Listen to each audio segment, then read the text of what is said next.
Hey guys, how's it going? This is Andrew Goad, and I wanted to take a couple of minutes today to just talk about um, why it's so hard to solve and overcome social anxiety. I think one of the first things that comes to my mind, and I've said this in a few of my other videos, I've struggled with social anxiety for a long time. And I've spent the last 8 years kind of working through it and overcoming it. And so I've come across a lot of different types of strategies and possible solutions to social anxiety, but I found in my own journey that not very many of them actually work. And that's really frustrating because it can be so debilitating and challenging. And so I wanted to just share a little bit more about my perspective and my understanding of social anxiety from what I've experienced it and also how I see it. Um, a little bit more about my background. I also, my undergrad was in a Bachelor of Science in Psychology, so obviously I was pretty immersed in this from the side of academia as well as my own personal experience. Anyways, getting to the crux of what I want to talk about. The main reason it's so hard to solve social anxiety, I think, is because a lot of people don't understand it. And especially people actually who write about it, which is very ironic. I think there's a lot of health professionals who mean very well and want to help people solve their anxiety, but a lot of the times I think these individuals, maybe they haven't actually experienced it firsthand. So that's the first thing, that a lot of the material out there isn't actually written from the perspective of someone who's gone through social anxiety, so it only helps a little bit. They're the very common, generalized types of solutions like, exposure therapy and all of those other little kind of social tests, and I think those are useful, but if they're not talked about in the right context and they're not actually matched to someone's specific circumstance and situation, they're not going to be effective. If you are working with an individual, or if you are an individual who has social anxiety and you have difficulty just even speaking with someone, and maybe even someone that an exposure technique of like going out and talking with someone that you don't know is not going to work very well. You're going to want to start with the people that are close to you and work your way up through there. The second reason, from my perspective, that adds to the reason why social anxiety can be so hard to solve is because a lot of the times there are secondary diagnoses. So, people can have regular anxiety as well as social anxiety. People can have depression as well as social anxiety. People can have bipolar disorder as well as social anxiety. It's just like, it can be multiple facets coming together. And so again, if someone is being treated primarily for social anxiety when they have other things like depression and anxiety, that's not the right thing to do. You have to take a more holistic approach and understand, okay, what is the best way to actually help someone right now? And in my case, as I was struggling with social anxiety, I actually developed pretty bad depression as well as regular anxiety. And so for me, when I first started to learn about social anxiety and I first started to try and work through it, it wasn't effective because the things that were challenging for me were actually the depression and the anxiety, even more so than the social anxiety, even though the social anxiety was so intense. And so I think I tried to solve the social anxiety when I really needed to be putting more of my attention and focus on the depression and getting that under control and handling that first, as well as the anxiety, before tackling the social anxiety.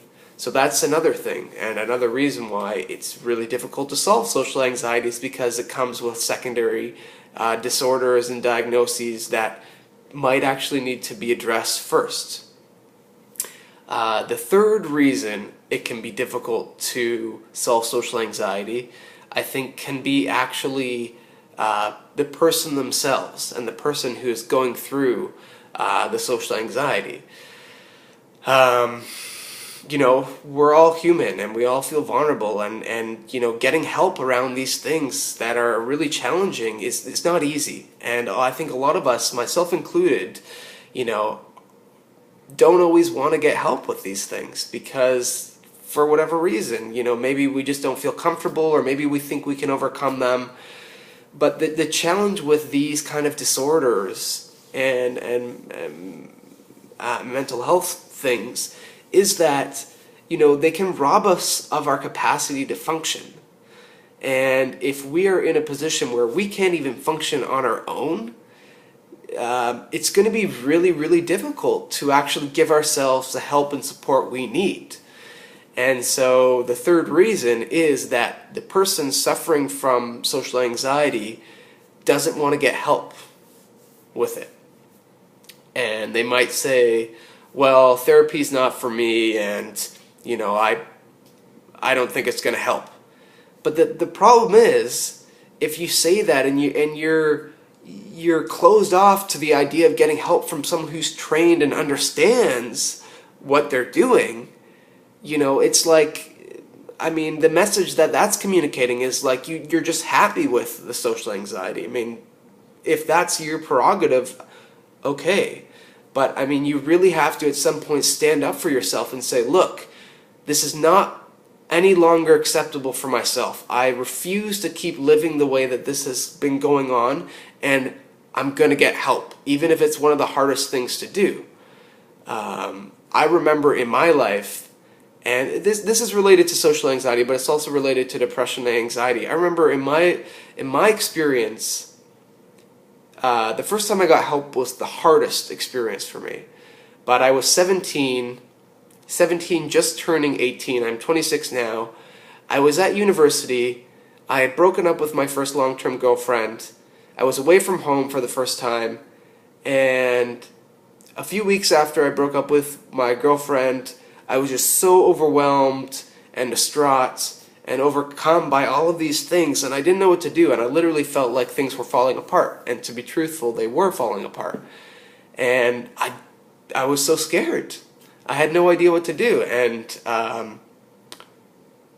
I felt I didn't really have anyone to reach out to. But I remember at that point I was like, man, I don't know what's going to happen if this continues. Like, I can't deal with this. And so I called my dad, and I told him. I broke down. I was in tears. I said, Dad, I don't know what's happening. Like, things are so hard, and I just don't know what to do. And that at that point in my life, up to that date, that was the hardest thing I'd ever done. And I didn't know it at the time, but I had social anxiety as well. And it was tough, but the thing is, you have to at some point choose to stand up for yourself, because other people can want to help you, and they might even try and help you, but if you're not willing to help yourself, it sounds bad, but you are a lost cause. And you're a lost cause until you choose to say, I'm willing to help myself, and I'm willing to do something about this. And I understand if maybe you've tried different things and you've gone out of your way to get help in certain ways, and maybe it feels hopeless. And I know, because I've been there, and it's horrible. But it's important to understand it's not a hopeless situation. And if you haven't tried going to therapy and you're in a position where social anxiety or depression or bipolar or any of these other things are really affecting your life and your ability to function, if you can't hold a job, if you can't feed yourself, or if you're having trouble sleeping, or if you're having any other myriads of health challenges, I highly suggest finding a mental health professional that can help you out.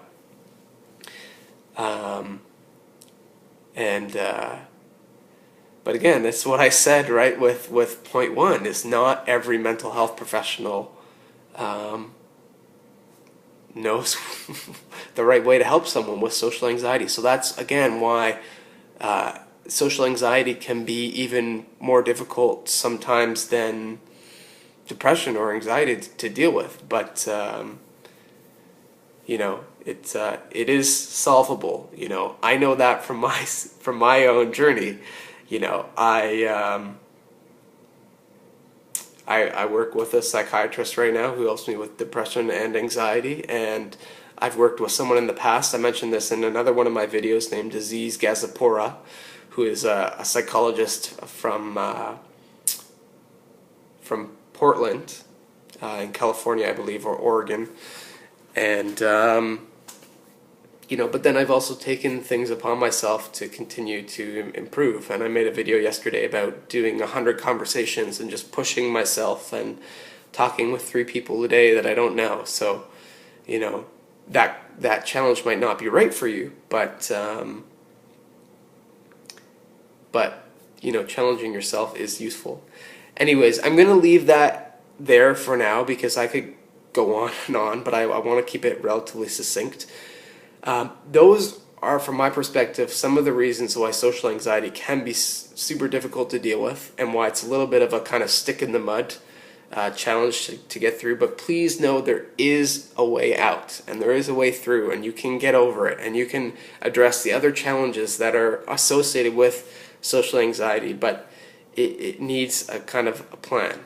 And if you're seeing this and you're curious about my experience, or if you think I might be able to assist you in any way, please just message me or something, because my heart goes out to everyone who's experiencing social anxiety, because it's not fun at all. And if I can, I will do my best to help and assist you. But just please know there is a way that you can get over it. And again, I know that firsthand. I've come a long way. And I still have a ways to go, but things are a lot better, and my life is a lot better than it was before, and it continues to improve. So yeah, and just keep in mind where I am is 8 years through working on it. So that's the other thing. Anyways, this has been Andrew Goad. I will continue to put out videos, and until then, I will see you guys later. All right. Bye-bye.